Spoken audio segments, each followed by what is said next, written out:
Aclamação ao Evangelho. Aleluia, aleluia, aleluia. O homem não vive somente de pão, mas vive de toda a palavra que sai da boca de Deus. E não só de pão. Amém. Aleluia, aleluia, aleluia. Aleluia.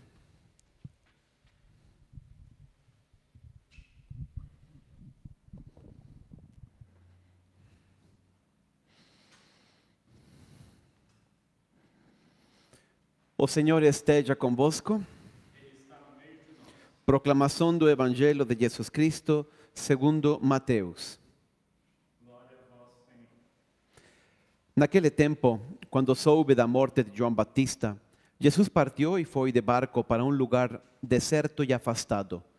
Mas quando as multidões souberam disso, saíram das cidades e o seguiram a pé. Ao sair do barco, Jesus viu uma grande multidão. Encheu-se de compaixão por eles e curou os que estavam doentes. Ao entardecer, os discípulos aproximaram-se de Jesus e disseram: Este lugar é deserto e a hora já está adiantada. Despede as multidões para que possam ir aos povoados comprar comida. Jesus, porém, lhes disse: Eles não precisam ir embora. Dá-lhes vós mesmos de comer. Os discípulos responderam: Só temos aqui 5 pães e 2 peixes.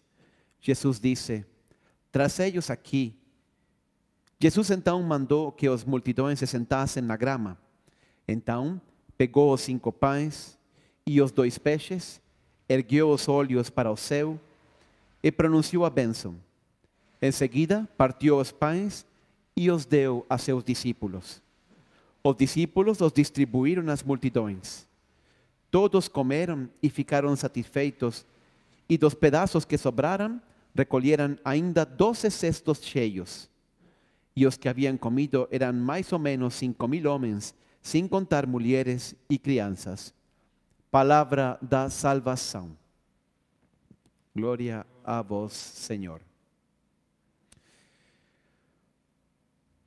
Hoje então escutamos este milagre da multiplicação dos pães. A verdade é o único milagre que faz Jesus que é contado pelos 4 evangelistas, ou seja, por Mateus, por Lucas, por Marcos e por João. E João inclusive dedica um capítulo inteiro a este milagre. Era algo muito importante. Se você visita a Terra Santa, ainda hoje é possível visitar um lugar onde se lembra este milagre, e se tem aí um mosaico no meio da igreja, um mosaico com um cesto com 5 pães e 2 peixes. Então, mas era um milagre muito importante. Mas se você é um judeu do século I, então você, ao ver o que está acontecendo, veriam um monte de pensamentos à mente. A verdade é que já tinha acontecido um milagre de multiplicação dos pães no Antigo Testamento e era muito famoso na história de Israel. Era mais ou menos assim. Eliseu um dia se encontrou com uma multidão, umas 100 pessoas mais ou menos, e não tinha que dar de comer, e então chegou um rapaz aí falando: aqui tenho 20 pães. E ele multiplicou esses 20 pães em 100 pessoas.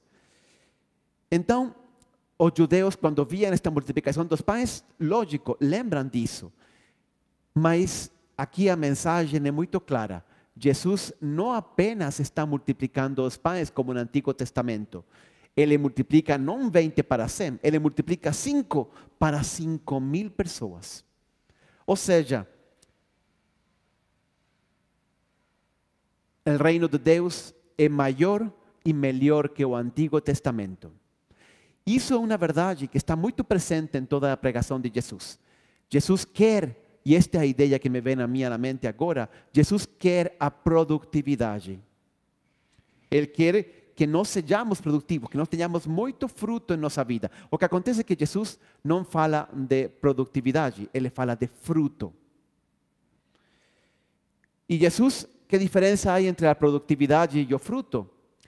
Existe uma diferença fundamental. A produtividade é uma coisa mais material, não? o fruto abrange mais coisas. É uma realidade espiritual. O mundo de hoje está muito obsessionado com a produtividade, não? As empresas medem produtividade todo mês, todo trimestre, todo semestre, todo ano. Todo mundo está pendente da produtividade do país, não? Qual foi o PIB no último trimestre, do último ano?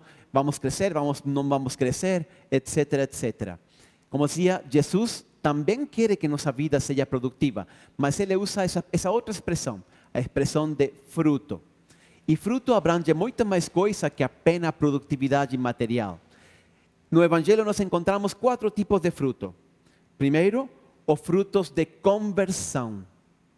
Quando João Batista está pregando, ele diz assim: se espera de vocês frutos de conversão. ¿Está transmitindo? Depois ele fala dos frutos do Espírito. Ou seja, Paulo, por exemplo, na carta aos Gálatas, ele diz: os frutos do Espírito são amor, paciência, paz, alegria, etc. Tem uma série de frutos que nós temos que desenvolver em nossa vida. Frutos de conversão significa Deus manda graças, nós temos que responder a essa graça com conversão.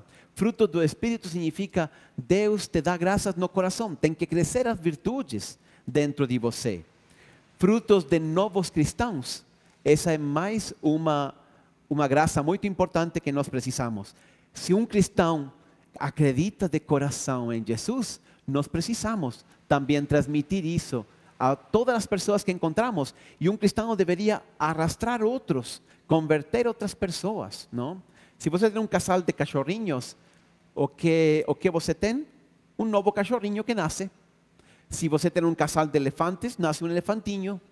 Se você tem 2 seres humanos, nasce uma criança. Se você tem 2 cristãos, o que deveria acontecer? Deveriam nascer novos cristãos. Precisamos, se nossa fé está saudável, se nossa entrega a Cristo é saudável, então deve crescer isso. A palavra fruto é muito usada no Evangelho. Jesus usa ela 66 vezes.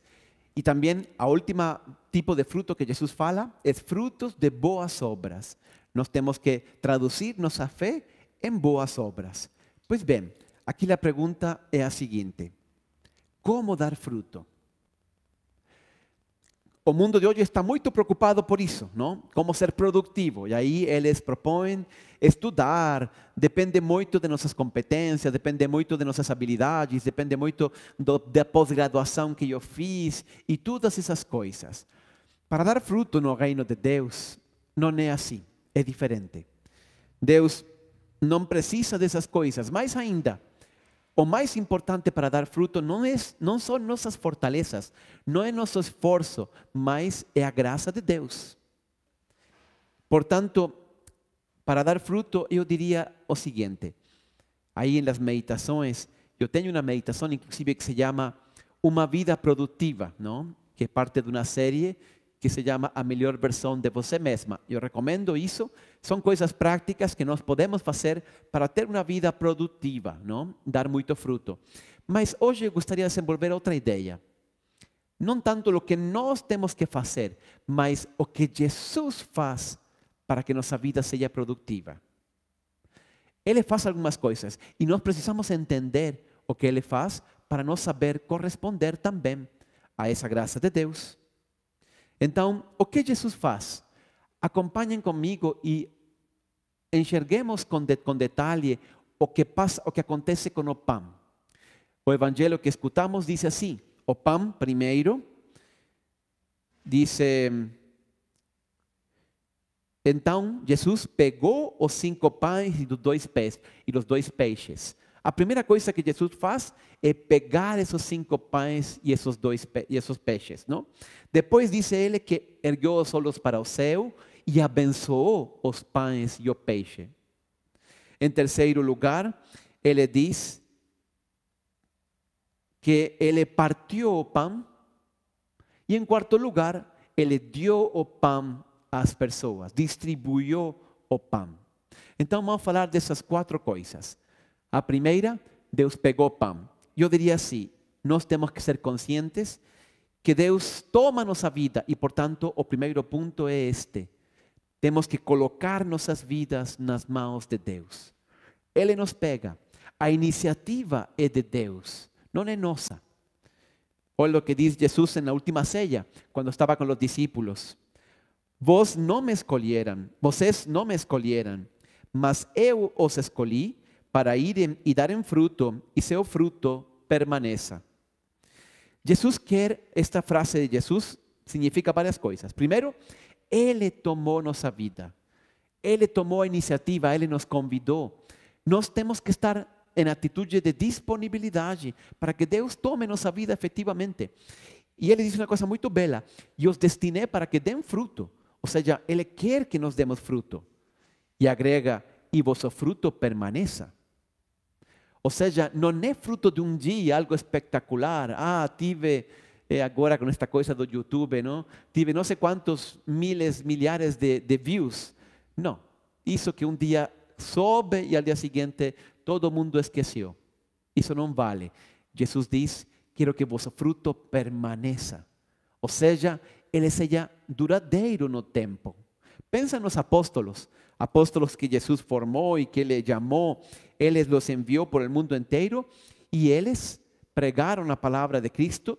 E essa palavra pregada por eles se estendeu e se converteu na igreja que até hoje, 2000 anos depois, ainda perdura. Esse é um fruto que permanece. Agora, se é Jesus que nos toma e Ele, não, que quer abençoar nossa vida para que demos fruto, então o importante não são as nossas fortalezas, as nossas qualidades, as nossas competências. Em certo sentido, o importante é apenas ao contrário, nossas fraquezas. Tudo o que nós temos de bom, a nossa inteligência, as nossas competências, como digo, nossas habilidades, nossa capacidade de relação pública, enfim, tantas coisas. Esses são dons de Deus. Não são nossos, são dele. Ele deu para nós. O que é nosso é a nossa fraqueza, é o nosso pecado. É isso que nós temos, é isso que Deus quer de nós. É isso que nós temos que entregar a Ele. Olha o que fala São Paulo aos Coríntios. Ele fala muito belo e ele é muito consciente de que nisto de ser tomados por Deus, o importante não são nossas fortalezas, ao contrário, são nossas fraquezas. Paulo diz aos Coríntios: irmãos, contemplai a vossa vocação, pois não foram convocados muitos sábios de acordo com critérios humanos, nem muitos poderosos, nem tampouco nobres. Pelo contrário, Deus escolheu justamente o que para o mundo é insensatez para envergonhar os sábios, e escolheu precisamente o que o mundo julga fraco para ridiculizar o que é forte. É isso. Então, são nossas fraquezas as que nós oferecemos a Deus. Essa é a primeira atitude, eu acho. Se nós somos conscientes, Ele toma a nossa vida do mesmo jeito que Ele tomou o pão. Mas depois de tomar o pão, Jesus disse o Evangelho que Jesus elevou os olhos para o céu e abençoou os pães.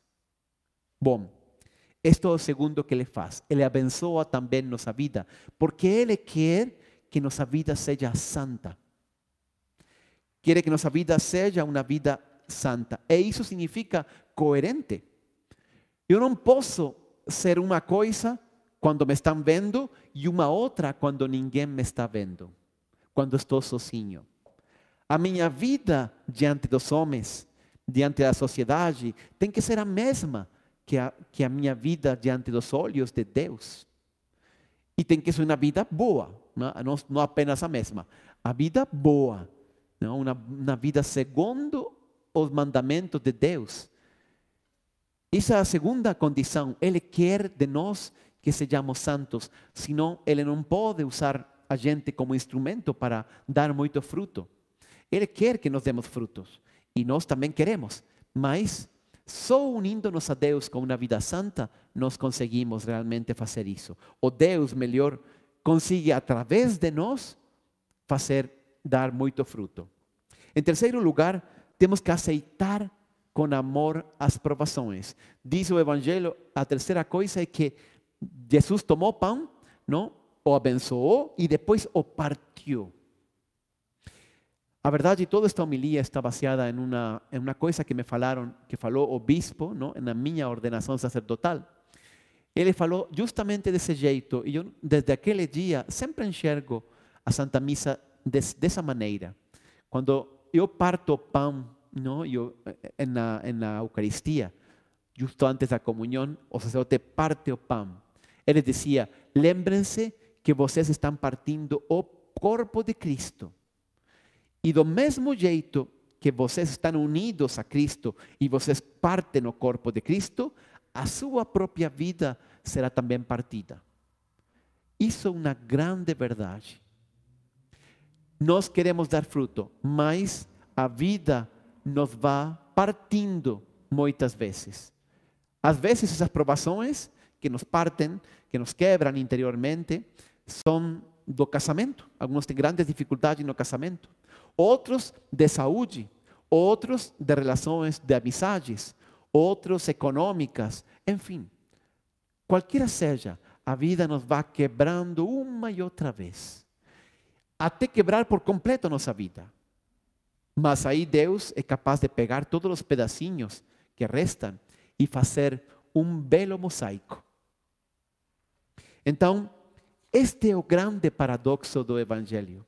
Sabem, a gente gostaria que fosse de outro jeito, mas, como dizia Jesus, para dar fruto nós precisamos morrer.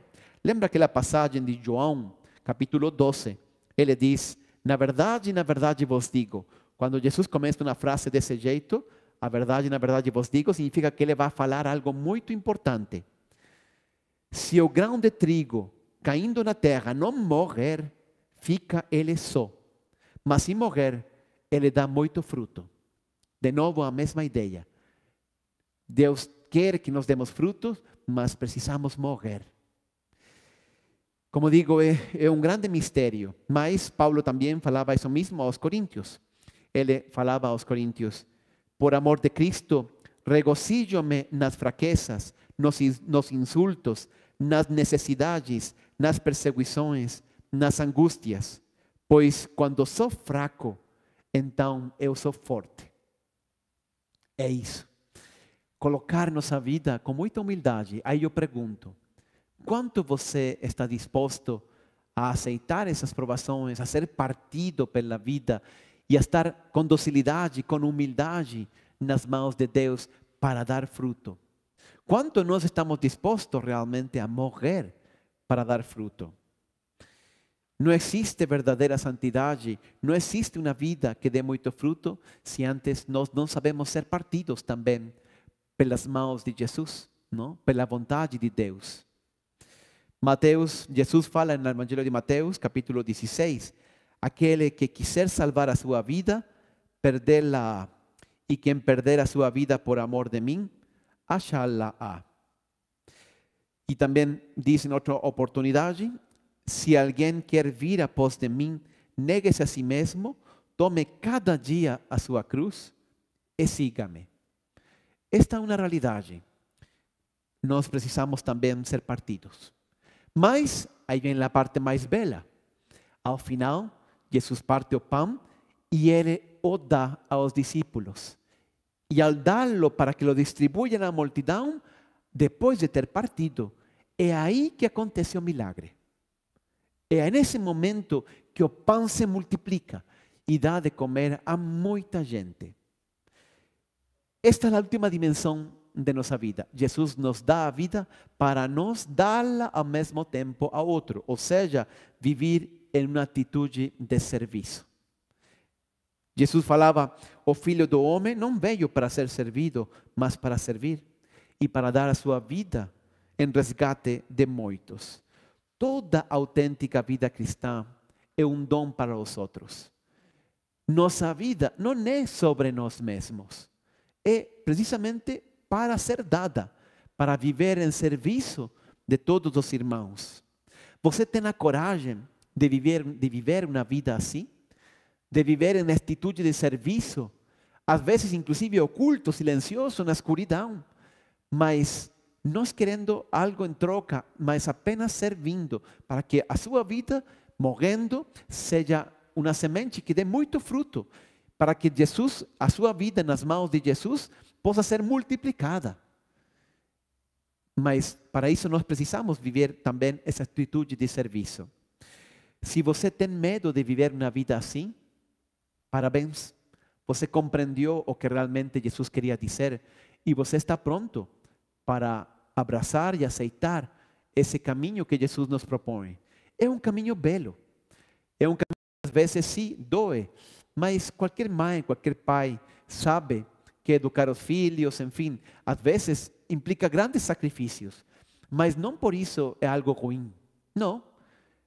Nós nos sacrificamos e fazemos coisas que às vezes doem, mas al final, se vemos os frutos, isso nos preenche de felicidade e de realização. Toda a vida cristã é desse jeito. Por isso, cada vez que vocês venham na Santa Missa, lembrem-se deste milagre eucarístico de Jesus, desse milagre de multiplicação dos pães. Quando veam o sacerdote tomar o pão, nós repetimos essas palavras também na consagração. Jesus tomou o pão, elevou os olhos ao céu, abençoou, partiu e deu a seus discípulos, dizendo, e aí vem as palavras da consagração. Esses 4 verbos, ser tomado, ser abençoado, santificado, ser partido e ser dado, é o grande paradoxo do Evangelho, o grande mistério da vida cristã. Eu gostaria de dizer para vocês que não é assim, que é fácil, que se você está perto de Deus, vai ser abençoado, tudo vai dar certo, vai ter saúde, vai viver muitos anos, vai ter prosperidade. Mas não é sempre assim. Porque não é o fruto material o que realmente Jesus quer. Ele quer que nós demos um fruto verdadeiro, e um fruto que permaneça. Mas esse fruto nós alcançamos desse jeito, colocando nossa vida com muita humildade, nossas fraquezas em mãos de Deus, deixando-nos santificar por Ele, sendo coerentes em cada momento de nossa vida, deixando-nos partir também, ou seja, aceitando as dores, os sofrimentos que chegam em nossa vida e fazendo de nossa própria vida um dom para todas as pessoas. Jesus falava al final, na última ceia, aos discípulos: meu Pai é glorificado pelo fato de vocês darem muito fruto, e assim serão meus discípulos. Olha que interessante. Aqui eu vejo 3 coisas importantes. A primeira, uma vida que dá muito fruto, uma vida produtiva, dá glória a Deus. É isso que Jesus fala. Meu Pai é glorificado pelo fato de vocês darem muito fruto. Ou seja, Deus quer, é Deus que é glorificado quando nós damos muito fruto, mas não de qualquer jeito. Ao jeito de Jesus, com humildade, deixando Ele atuar em nossa vida, Ele brilhar em nós, não nós brilhando. Em segundo lugar, eu vejo que a produtividade que Jesus quer não é uma produtividade pequena. Jesus fala: meu Pai é glorificado pelo fato de vocês darem muito fruto. Destaquemos essa palavra, muito. Não é uma colheita qualquer. Ele quer fazer um grande milagre, do mesmo jeito que fez lá na multiplicação dos pães. E finalmente, Ele diz: nisso se verá que vocês são meus discípulos. Ou seja, nós nos reconhecemos como discípulos de Jesus quando damos frutos, porque não somos nós, é a graça de Deus que passa por nós e dá muito fruto. Por isso, nós temos que pedir a Deus isso, entregar nossa vida com humildade. E você quer dar frutos? Sim, tem que ficar unidos a Deus, mas a atitude mais importante é esta: a humildade, a entrega, deixar-nos partir, deixar-nos guiar pela vontade dEle e colocar toda a nossa vida ao serviço dos irmãos. Que assim seja.